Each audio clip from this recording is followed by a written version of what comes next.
So welcome to this edition of Friday Night Live. It's got Ken and Cheryl on it. She's Cheryl. He's Ken. And she wishes I wasn't some of the time.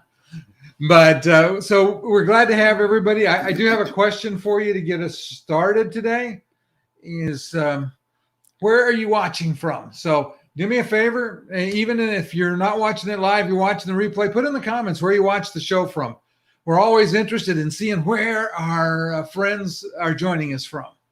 So we appreciate that. And we're going to talk, we're going to go back over a little bit of some of the things that we did on our cruise that ended Sunday.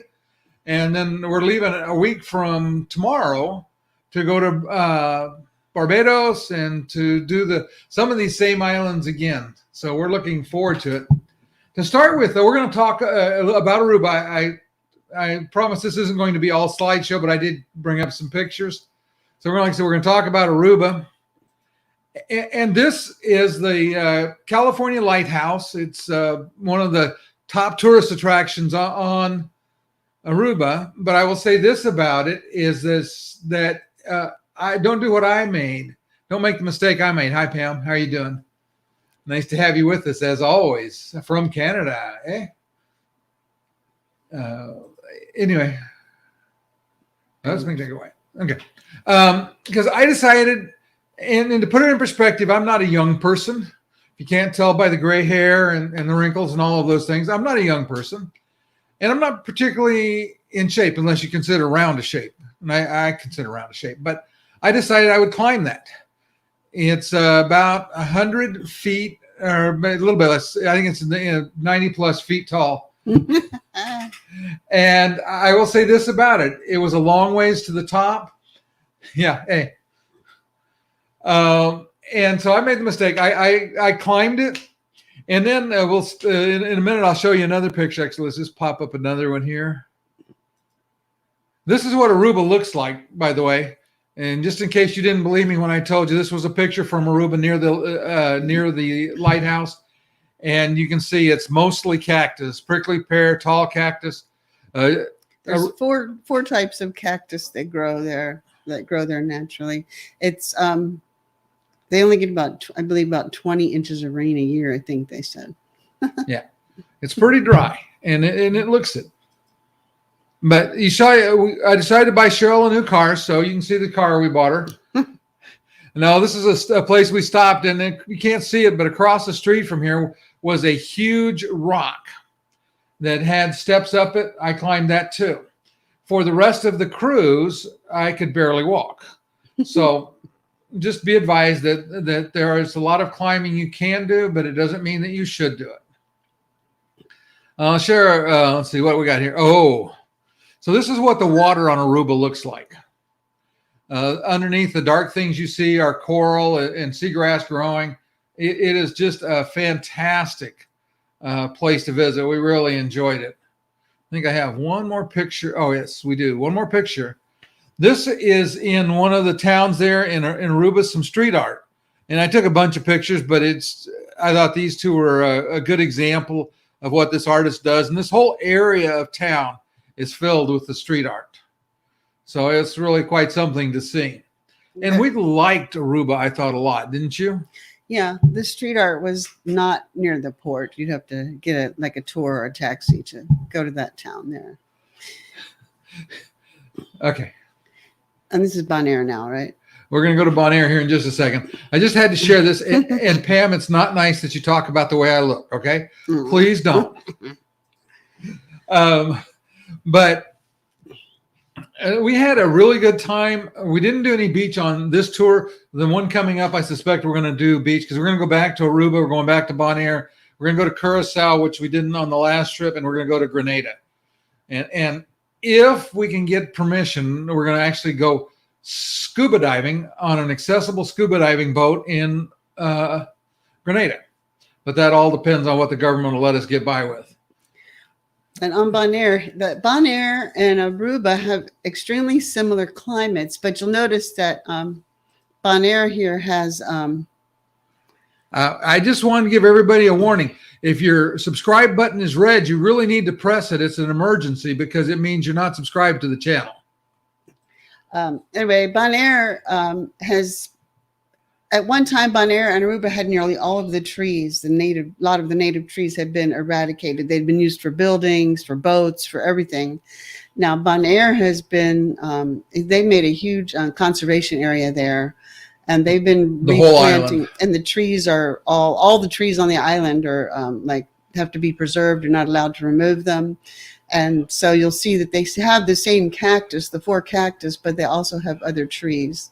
And we had a very good guide who talked to us a lot about the plants and the weather there and the history of the island. Yeah, I think I don't trust him, though, because he was telling the wives how they could use these seeds from this plant that make ricin and get rid of their husbands. And I was a little uncomfortable the rest of the cruise after that. I was watching to see what my wife had picked up along the way. But you can see him. He's pointing at there's this spot here had all 4 different kinds of cactus in it. This is the water on Bonaire. This is looking down over the edge from the road down into it. And you can see there's some brain coral out in there. One of the places we stopped, you could see I won't say I couldn't see the sea turtles, but other people were seeing the sea turtles.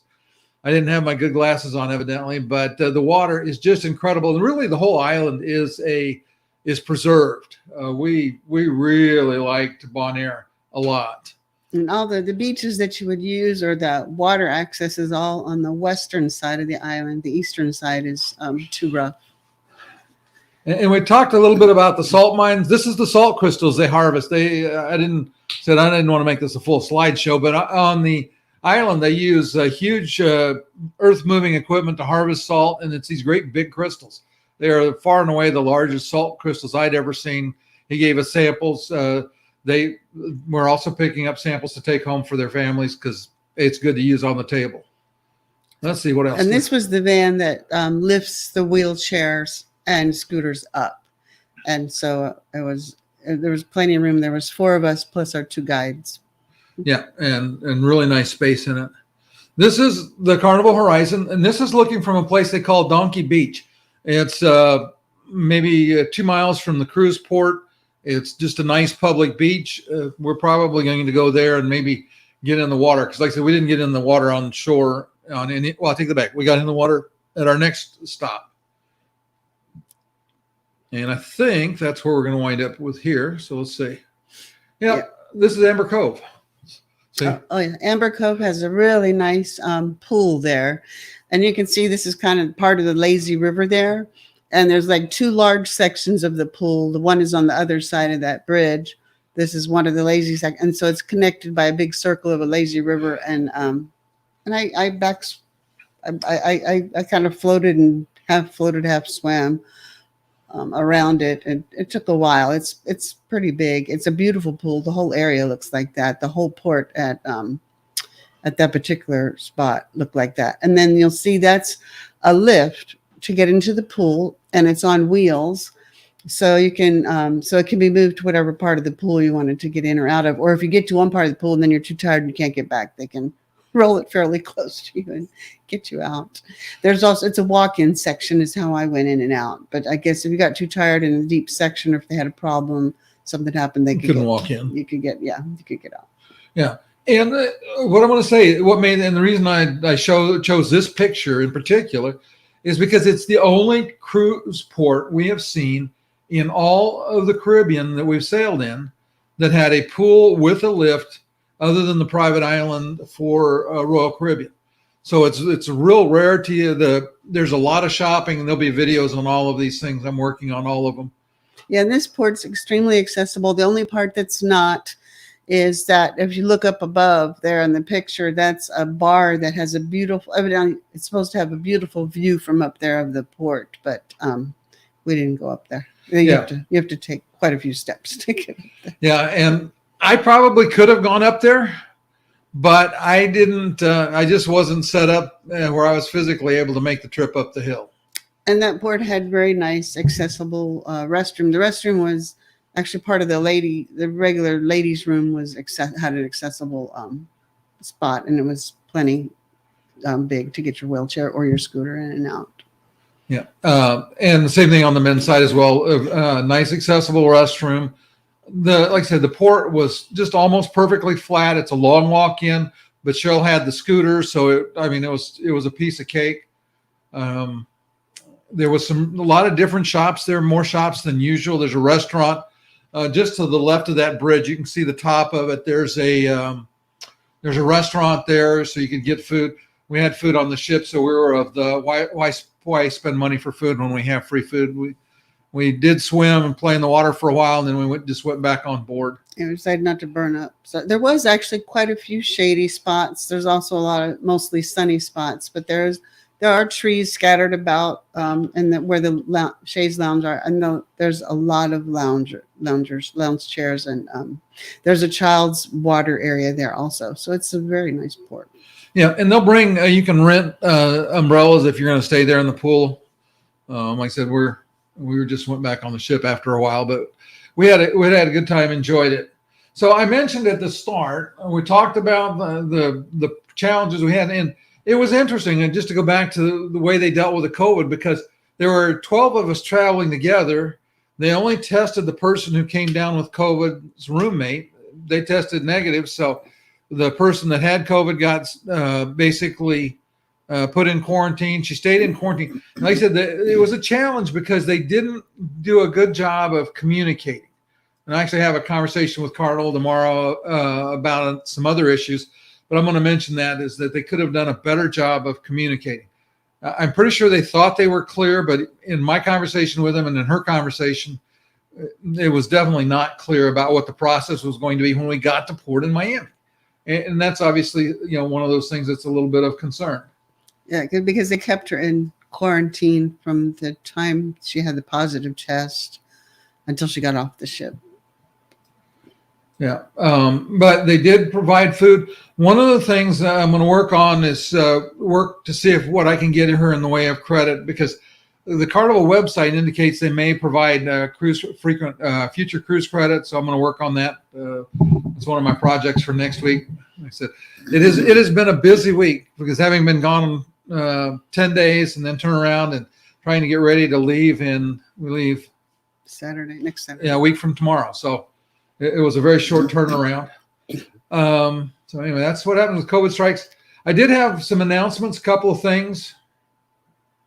First of all, we've updated the website, and on the in the comments you'll find links to two different places. There is a page where we list all of the things that we use to travel with, so that if you're looking for some gadgets and some ways to make travel better, we've got all the things that we use. One of the things I just found, and for people that are using a manual wheelchair where somebody else is pushing you, I have a bar, and there's a picture of it in there, and I'll get a picture of me using it coming up on this next cruise, that lets you push with one hand and steer the wheelchair. I mean, you got to have some strength in the wrist, but it's so much easier than trying to push with one hand, because I'm always hauling something else or holding a camera or doing something with my other hand. So I needed to be able to push with a single hand, and that works so well on this trip. We used it, and it was not particularly expensive. It was hugely helpful.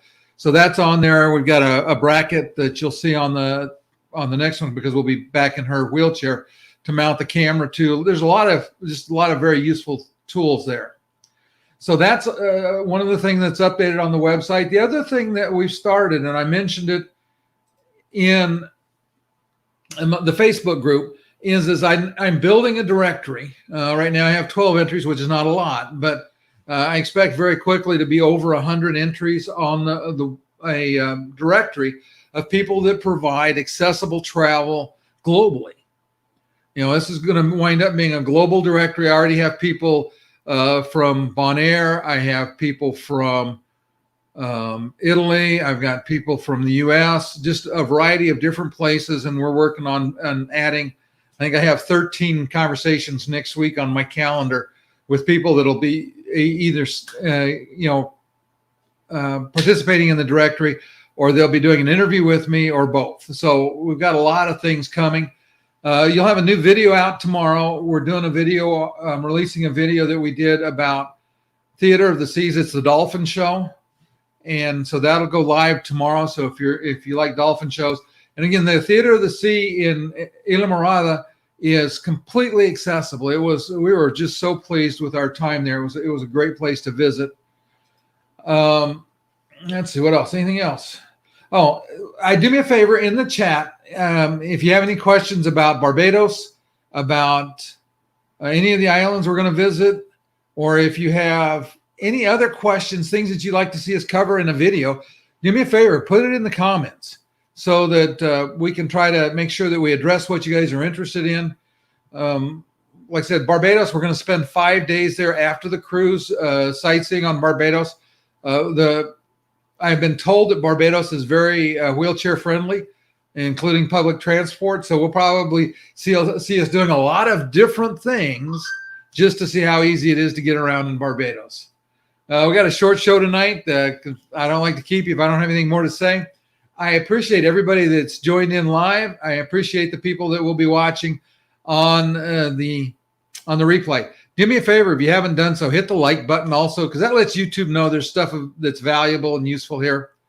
And we will see everybody next Friday night. We'll be getting ready to leave for Barbados. So we'll talk to you about that. Bye.